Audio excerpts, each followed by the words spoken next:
And magandang umaga ulit sa inyo. Ako si Paul Tentero, ang real estate expert nyo dito sa Cavite. At nandito tayo sa Amadeo, um, sa intersection ng Pangil at Amadeo. Ayun siya, ayun siya. Intersection sa Pangil at sa Indang.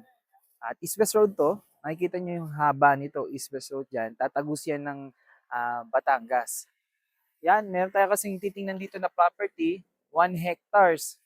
Dito sa Amadeo, wini-wait natin yung um, agent at yung seller para property. At i-check na rin natin yung yung papel.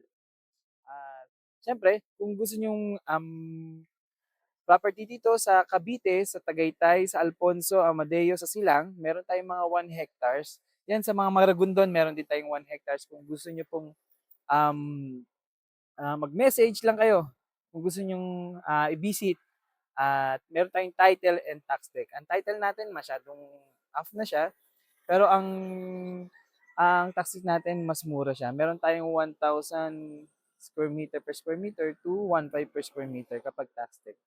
Ayan. Magandang araw sa inyo lahat.